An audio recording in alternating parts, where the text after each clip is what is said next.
U.S. military intends to move forward with its first execution in more than 55 years. The serial killer has been on death row since 1988. And as investigator Lewis Bolden reports, this month marks 30 years since one of the victims was murdered. The U.S. military death penalty is one of the toughest punishments in the armed forces.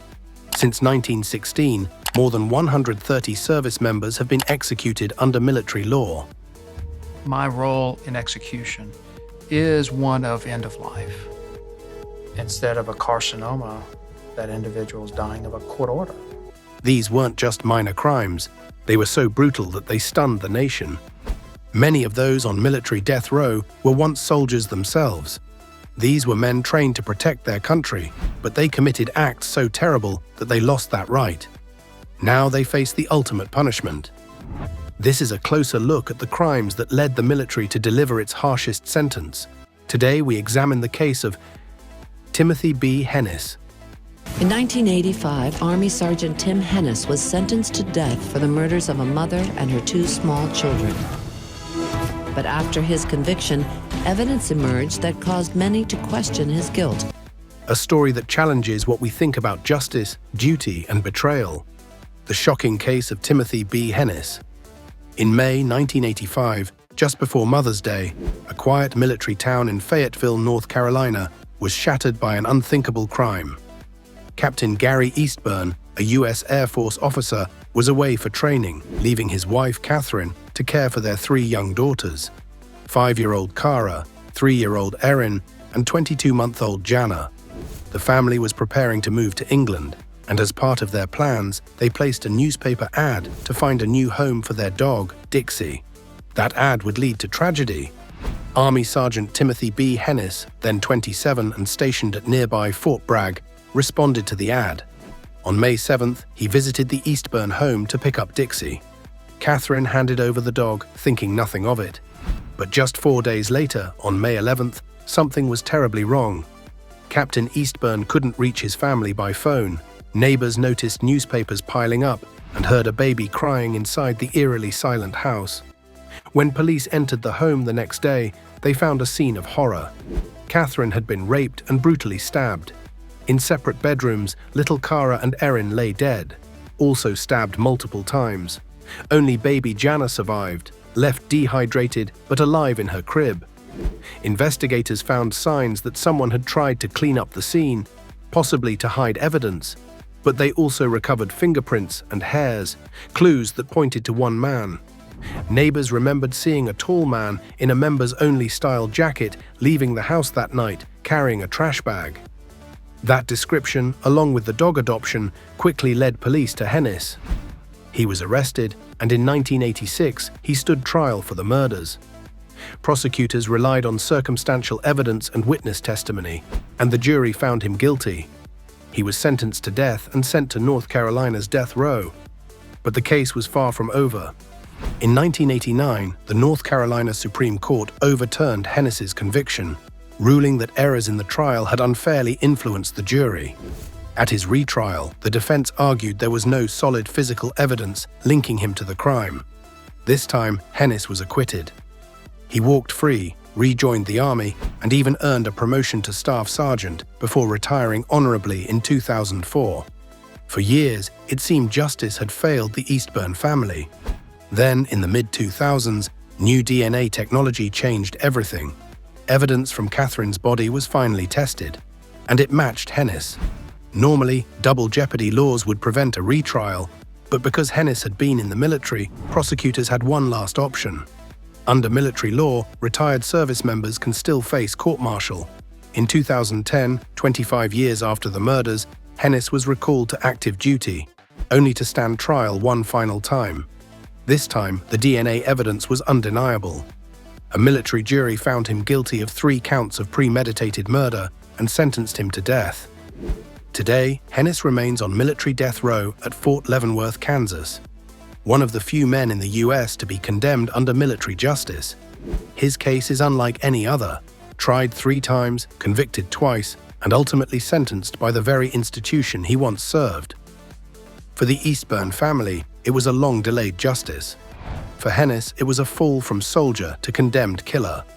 And for the legal system, it was a rare case where the past refused to stay buried. The betrayal at Camp Pennsylvania. The case of Hassan Akbar. In the early hours of March 23, 2003, chaos erupted at Camp Pennsylvania, a U.S. military base in Kuwait. Soldiers from the 101st Airborne Division were preparing to invade Iraq. Nerves were high and sleep was precious. But no one expected the first deadly attack would come from inside their own ranks. The assault began when the camp suddenly went dark. Someone had sabotaged the generator. As soldiers slept in their tents, grenades exploded in their midst. Screams filled the air as shrapnel tore through bodies. Then gunfire erupted, a rifle spraying bullets at men scrambling to escape. When the smoke cleared, 2 soldiers were dead and 14 others lay wounded. The attacker, Sergeant Hassan Akbar, a 32-year-old engineer from the 326th Engineer Battalion. Soldiers from the 326th Brigade Engineer Battalion recently had the opportunity to train with their engineer counterparts from the 190th Engineer Company from the Tennessee National Guard. Akbar wasn't just a random soldier snapping under pressure. Evidence showed this was planned. In his diary, found after the attack, he had written weeks earlier, "I'm going to try and kill as many of them as possible." His entries revealed deep resentment, anger at his commanders, bitterness toward fellow soldiers.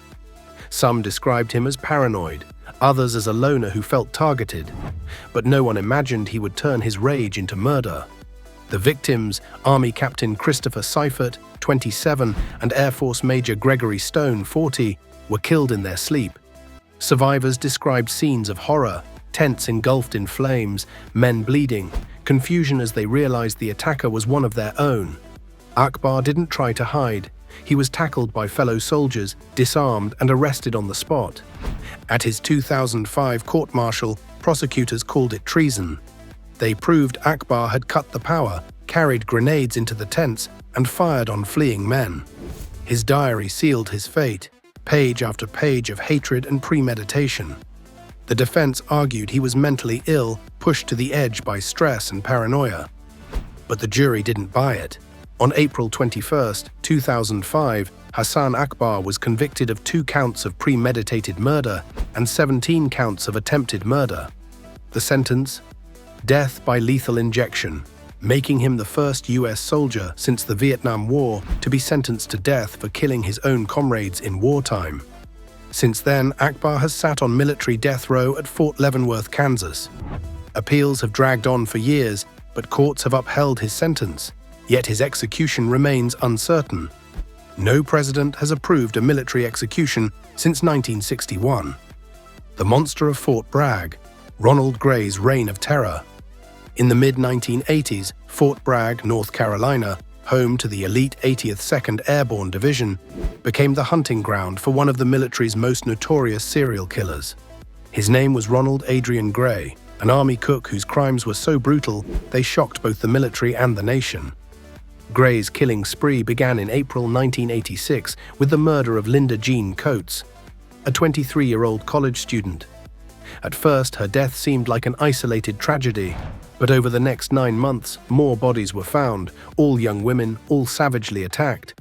Tammy Wilson, 18, was next, followed by Private Laura Lee Vickery Clay, also 18, whose body was discovered in the woods near Fort Bragg. She had been shot multiple times with a .22 caliber pistol, a weapon later linked to Gray. The violence escalated. In one chilling attack, Gray lured Private Marianne Lang Namath into a barracks, where he assaulted her and stabbed her multiple times. Miraculously, she survived. Her testimony would become crucial in stopping Gray's rampage. But before he was caught, he struck again. In January 1987, Kimberly Ruggles, a 23-year-old cab driver, was found stabbed to death after picking up a fare matching Gray's description. By then, the evidence against Gray was overwhelming. Fingerprints, ballistic matches, and witness accounts, including Namath's, placed him at every crime scene. In 1987, he pleaded guilty in civilian court to 22 felonies, including murder, rape, and kidnapping. He received 8 life sentences, but because he was still an active duty soldier, the military also tried him. At his 1988 court-martial, survivors described Gray as a calculated predator. The military jury convicted him of 2 counts of premeditated murder and sentenced him to death. In 2008, President George W. Bush approved the execution, the first such presidential order in over 50 years. Yet, decades later, Gray remains on military death row, his appeals dragging on. Gray's case exposed terrifying flaws in military oversight. A soldier trained to serve his country became its worst nightmare, a serial killer hiding in plain sight. His crimes forced the army to confront uncomfortable questions. How could someone so dangerous go undetected? And how many more monsters might still be wearing the uniform? Fort Hood Massacre, the fall of Nidal Hasan. November 5, 2009 began as an ordinary day at Fort Hood Soldier Readiness Center. Soldiers moved through routine medical checks, preparing for deployments to Iraq and Afghanistan. None expected that before sunset, their army psychiatrist would become their executioner. At 1:30 p.m., Major Nidal Hasan entered the facility armed with 2 handguns. Witnesses heard him shout, "Allahu Akbar," before opening fire on the unarmed crowd. Chaos erupted as soldiers dove under desks and smashed windows to escape. Hasan moved methodically, reloading multiple times during his 10-minute rampage. When police arrived, they traded shots with Hasan until 4 bullets struck him, paralyzing him permanently. The aftermath revealed 13 dead and over 30 wounded, the deadliest attack on a U.S. military base by one of its own. Investigators soon uncovered Hasan's disturbing journey from army healer to killer. As a psychiatrist, Hasan had treated soldiers with PTSD, yet secretly harbored growing hatred for U.S. military actions in Muslim countries. Emails showed contact with radical cleric Anwar al-Awlaki, including messages where Hasan asked if killing soldiers was justified. Colleagues recalled his increasingly erratic behavior and anti-American rants, but no one stopped him. At his 2013 court-martial, Hasan made no secret of his motives. Growing a beard against regulations, he declared himself a soldier of Allah fighting America. He barely defended himself, calling no witnesses and showing no remorse. The jury took just 7 hours to convict him on all counts, sentencing him to death. Today, Hasan sits paralyzed in Fort Leavenworth's military prison, his execution pending presidential approval that may never come. The attack forced the military to confront uncomfortable truths about identifying extremists in uniform. For survivors and victims' families, the wounds remain fresh, the questions unanswered. How did a man trained to heal become so determined to kill?